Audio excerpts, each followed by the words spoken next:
పెళ్ళైన తర్వాత పిల్లల కోసం ఎదురు చూడడం సహజం. కానీ ఏళ్లు గడుస్తున్నా కడుపు పండకపోతే, గర్భధారణ ఆనవాళ్లే కనిపించకపోతే ఆ దంపతుల మానసిక వేదనను మాటల్లో చెప్పలేం. తమ కడుపు పండాలని, పండంటి సంతానం కలగాలని కనిపించిన దేవుళ్లందరికీ మొక్కులు కడుతుంటారు. అన్ని రకాల వైద్యాల్ని ప్రయత్నిస్తుంటారు. ఒకప్పుడైతే పిల్లలు పుట్టకపోవడానికి లోపమంతా స్త్రీలోనే ఉంటుందని అనుకునేవారు. కానీ ఒక జంటకు పిల్లలు పుట్టకపోవడానికి భార్యాభర్తలిద్దరూ కారణమే. సంతాన రాహిత్యానికి కారణాలు, పరిష్కార మార్గాల గురించి డాక్టర్ని అడిగి ఇప్పుడు తెలుసుకుందాం.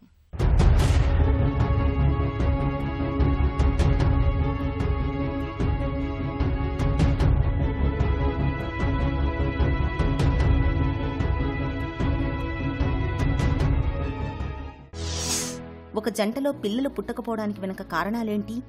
చాలామంది ఏమవుతున్నారంటే యాక్టివిటీస్ తగ్గిపోతున్నాయి, lack of exercises, increased in stress levels, unhealthy food habits, ఇవన్నీ కారణాల వల్ల ఎగ్ క్వాలిటీ తగ్గిపోవటము, లేదా స్పర్మ్ క్వాంటిటీ, మొటిలిటీ తగ్గిపోవటము, ఈ కారణాలు నుంచి పిల్లలు కాకుండా పోయేది కూడా ఎక్కువైతా ఉంది.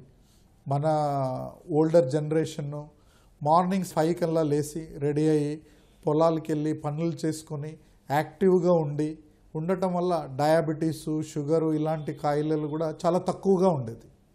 ఇప్పుడేమైతా ఉంది, రాత్రి 11 గంటల వరకు టీవీలు చూసుకొని సెడెంటరీగా ఉండి నెక్స్ట్ మార్నింగ్ లేటుగా లేసేయటము, దాని తర్వాత food habits is also like ఎక్కువగా షుగరీ ఉన్నవి, మోర్ కార్బోహైడ్రేట్స్ ఉన్నవి, తర్వాత unhealthy foods like pizza, burgers ఇలాంటివి, ఎస్పెషలీ ద సిటీ లిమిట్స్లో ఈవెన్ చిన్న చిన్న పిల్లలు వెయిట్లు కూడా చాలా ఎక్కువైపోయి ఒబేసిటీ వచ్చేసి దాని నుంచి ముందర వాళ్ళు పెద్దగా అయినప్పుడు వీర్యకణాలు తగ్గటము, ఎగ్ క్వాలిటీ పడిపోవటము, ఇలాగా హెల్త్ స్టైల్ చేంజెస్ నుంచి కూడా చాలా కారణాల వల్ల ఈ ఇన్ఫర్టిలిటీ ప్రాబ్లం ఇంక్రీజ్ అవుతూ ఉంది.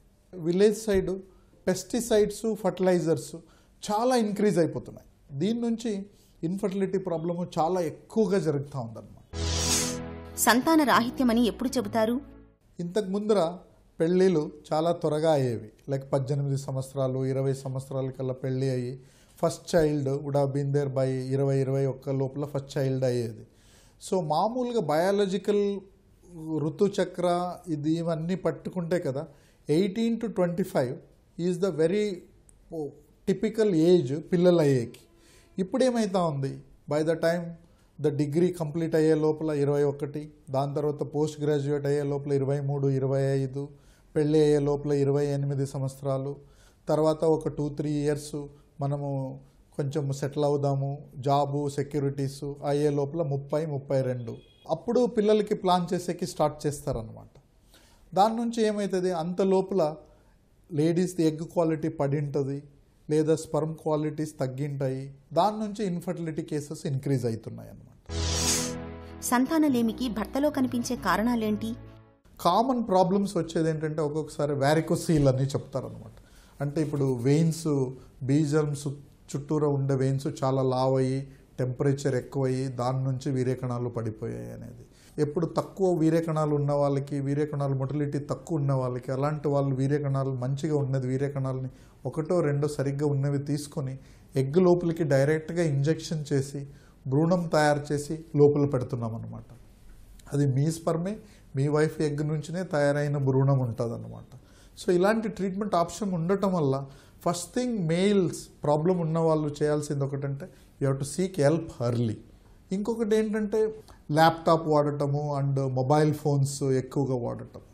మీరు you would have observed actually mobile phones they emit the waves and the temperature చెవు దగ్గర పట్టుకుంటే కూడా చెవులు వేడెక్కే ఛాన్సెస్ ఉంటాయి. అలాంటప్పుడు సో ఈ కణాలు తక్కువ ఉన్నవాళ్ళు, తక్కువ వీక్నెస్ ఉన్నవాళ్ళు మొబైల్ ఫోన్ని కింద పాకెట్లో పెట్టుకునేది అవాయిడ్ చేసుకునేది it is a very good idea. And also laptop బదులుగా ఇప్పుడు పైన కుషన్స్ వస్తున్నాయి, టేబుల్ వస్తుంటాయి, సో దానిపైన పెట్టుకొని ఇది వాడాలి. సంతానలేమికి భార్యలో కనిపించే కారణాలేంటి? కామన్గా ఇప్పుడు పిల్లలు కారు అని ఒక 10 మంది కపుల్స్ వస్తే అందులో 4-5 ఎస్పెషల్లీ ఉమెన్కి ఈ పీసీఓడి సమస్య ఉంటా ఉందన్నమాట.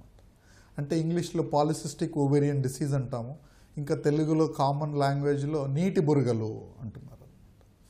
ఈ ప్రాబ్లము చాలా ఇంక్రీజ్ అవుతూ ఉంది. నార్మల్గా ఏమవుతుంది, ఋతుచక్రం వచ్చినప్పుడు నుంచి వాళ్ళు ఒక ఎగ్ పెరుగుతూ వస్తుంది. సుమారు 10-12 రోజులకి పెద్దగా అయ్యి 14వ రోజు అట్లా ఎగ్ రిలీజ్ అవుతుంది అనమాట.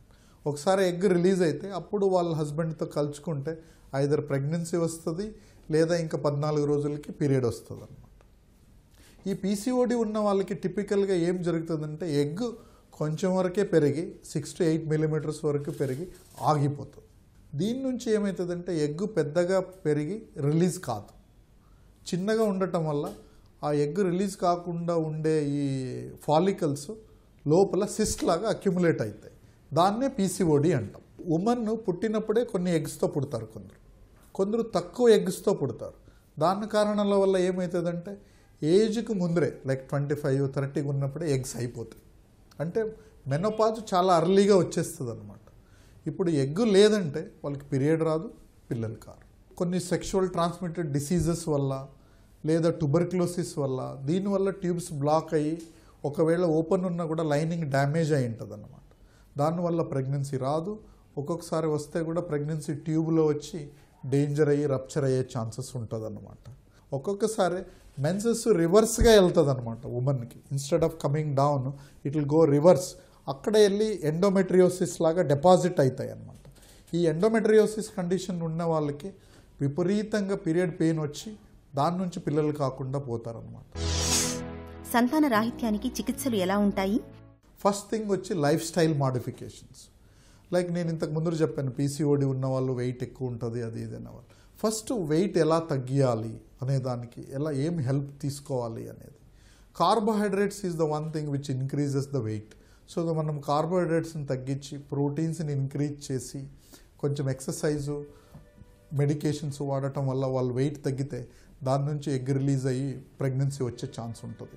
సెకండ్ వచ్చి ఇప్పుడు ఎగ్ రాకుండా ఉన్న వాళ్ళకి ఎగ్స్ రిలీజ్ అయ్యేటట్లు సింపుల్ మెడికేషన్స్ ఉంటాయి.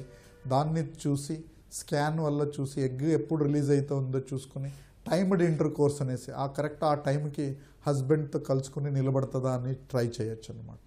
అవి కాకుండా ఉంటే నెక్స్ట్ స్టెప్కి వెళ్తే స్కాన్ ద్వారా ఎగ్స్ని చూసేసి ఏ రోజు ఎగ్ రిలీజ్ అవుతుందో ఎగ్ రిలీజ్ అయ్యేటట్లు ఉందో చూసుకొని వాళ్ళ హస్బెండ్ స్పర్మ్స్ తీసుకొని దాన్ని వాష్ చేసి అందులో ఉండే డెడ్ స్పర్మ్స్ని తీసేసి మంచిగా ఉండే స్పర్మ్స్ని గర్భసంచి లోపలికి ఇంజెక్షన్ చేసేదన్నమాట. దాన్ని IUI ట్రీట్మెంట్ అంటారు.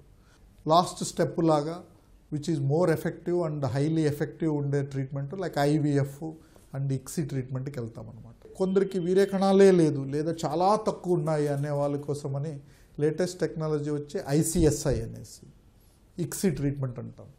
ఇందులో ఒక ఎగ్ ఒక స్పర్మ్ లోపలికి ఇంజెక్ట్ చేసి పెడితే దాని నుంచి భ్రూణం వస్తాయి. వచ్చిన మంచిగా ఉన్న భ్రూణాలని లోపలికి పెట్టచ్చు అనమాట. పిల్లలు పుట్టకపోవడానికి భార్యాభర్తలు ఏ ఒక్కరిలోనో లేకపోతే ఇద్దరిలోనో లోపాలుండొచ్చు. మూల కారణాన్ని గుర్తించి చికిత్స చేయడం, అవసరమైతే కృత్రిమ సంతాన సాఫల్య పద్ధతుల సాయం తీసుకోవడం ద్వారా సంతాన భాగ్యాన్ని పొందొచ్చు. ఇక ఈరోజు కార్యక్రమాన్ని ముగించే ముందు ఆంధ్ర హాస్పిటల్ సమర్పించే ఒక చిన్న చిట్కా మీకోసం. పొట్టలో గ్యాస్ బాధలు తీవ్రంగా ఉన్నప్పుడు ఒక గ్లాస్ చెరుకు రసంలోకి కొద్దిగా సైంధవ లవణం కలిపి రోజుకి 2 పూట్ల తీసుకోండి. గ్యాస్ బాధలు త్వరగా తగ్గుముఖం పడతాయి.